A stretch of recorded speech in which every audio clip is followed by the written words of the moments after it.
Hi folks, I'm about to send the Origin axe out for testing with Easygoing Outdoors, and Alec has asked me to do a quick video explaining the specs and features of the axe along with the size and weights of it, so he doesn't have to and he can just get on with doing the fun choppy bits. So the overall size of the axe is 403 millimeters, which is 16¼ inches in old money. The length of the bit is 6½ inches or 165 millimeters. The thickness is 6.35 mil or 1/4 inch. And the weight in this configuration is 185 grams. If you add the splitting wedge and hammerhead weight to this, it comes in at just over 1,400 grams or 3 pounds and 1 ounce. If you add the sheath, it comes in at a total of 1,522 grams or 3 pounds and 5 ounces. A lot of the features on the axe came about as the design morphed and grew in my head as I considered the sort of tasks that I was going to be doing with the axe and the kind of features that would make it a more versatile tool. The main feature on the axe though was this, the hammerhead splitting wedge. This was what actually started the whole design. This was the foundation of the whole thing, and the idea for this came about from using axes in the woods, when I found that having an axe that was heavy enough to split rounds and do heavy chopping was maybe too heavy for prolonged use of splitting kindling or even attempting carving. And the smaller axe that would be suitable for splitting kindling for an extended period or for carving was not heavy enough to do heavy splitting or chopping. And I was thinking to myself that you kind of needed to really carry 2 axes to have all the scenarios covered. And then the light bulb went off and I thought, well, maybe you don't actually need 2 axes. You need 1 axe that you can vary the weight of, and that's when this came about, or at least the first model of this.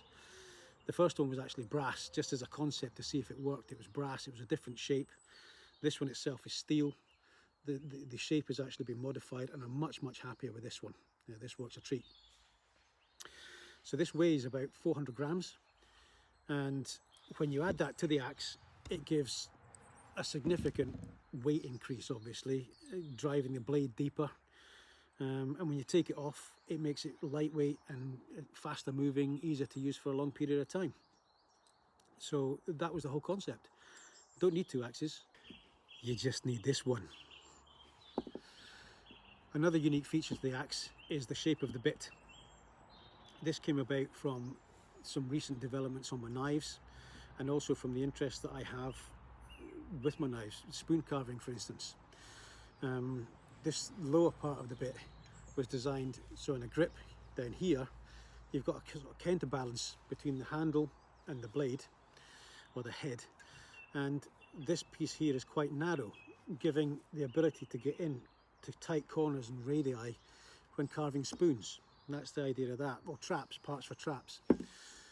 The other end here was designed as a splitter, so holding it this way it can be driven down into a branch or roundwood, effectively splitting it for kindling, rather than doing the technique that I've seen other people doing where you hold the kindling here and lay it along the length of the blade and strike down.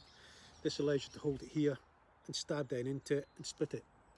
It's also used if you drive that into a stump. You can use the draw method for creating feather sticks, dragging them over the blade there. That's what that's for. So I'll do a couple of videos demonstrating those things as well.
The features on this start here with the 3 holes at the top. These are in there for the stripping of roots, or like spruce roots or whatever, to make cordage, or wire. You occasionally find wire when you're out bushcrafting or in the woods. Sometimes if it's cold, your fingers lose the dexterity. It can be quite difficult to bend it if it's of, for instance, strainer wire. It's about 5mm thick. This hole here is for that. It lets you put the wire through and bend it so you can make pot hangers, parts for traps, whatever you want to do with it. It just gives you extra leverage to be able to do that. Obviously keep the sheath on when you're doing it, because this is like a razor blade. And you don't want to do what I did earlier, which is tag myself on the tip and start bleeding everywhere and have to start the video again. So keep the sheath on when you're doing that. The 3 holes here, 2 of them are for the location of the splitter weight. That goes on there. You tighten the bolts right the way through, holds it on. The central hole is for the friction-free bow drill socket that I make. So that goes either side there, or from the other side,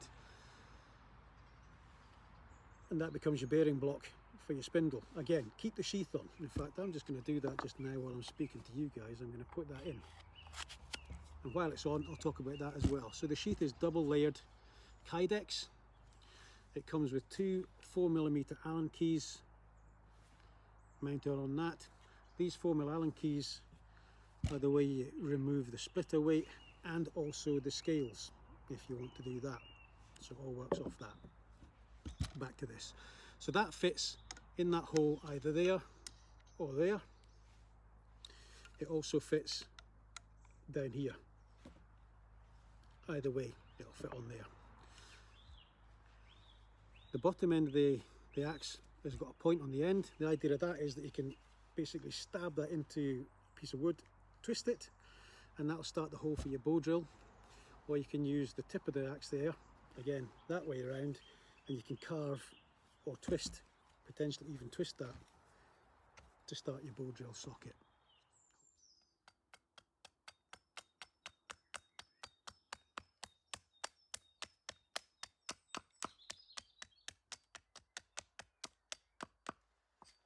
Okay, created a flat.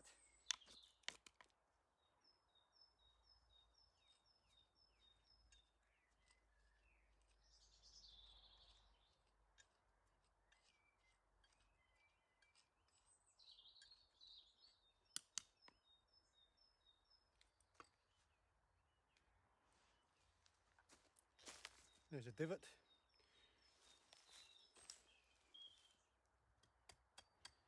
I know it's supposed to be near the edge, so I'm going to take this out now.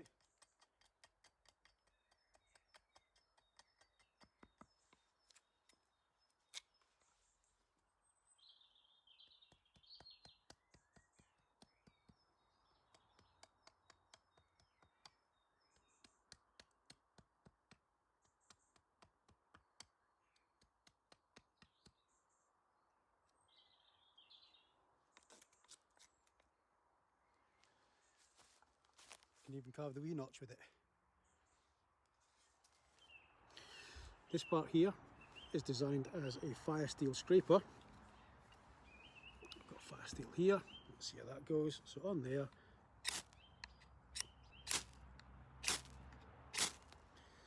There we go, that seems to work. So that's on there. So that's the axe, those are the features there. The actual handle is the shape it is because it's from multiple grips. First one, you can grip right down the bottom there for a full swing. Secondly, you can grip over the top. If you're splitting something particularly tough with the splitting wedge on, you may want to have a double hand, almost like a golfing grip on that, to get a double-handed swing, to get the strength or the weight behind it. The next grip up, single-handed grip up to there. You've got a more medium sort of weight. It's still top heavy, but it's more balanced. That's for controlled chops. Up from there, you come in, you get the swell here in the palm of your hand. You've got more control again for more slicing cuts using any part of the blade. Especially up there, you can put your thumb up here, take that off. You can put your thumb up there, which engages this part of the blade for shaving cuts or digging, scooping out. And then you've got the ulu grip, as we're starting to call it, which is choked fully up behind the beard to give total control there. So that's it. Those are the specs, weights and length of the Origin hatchet axe, and we'll see how it does in the testing. If you want to see that, subscribe to Easygoing Outdoors on YouTube, and I'll be happy to see your comments on here or on the YouTube video when it's released. Thank you very much. Catch you again.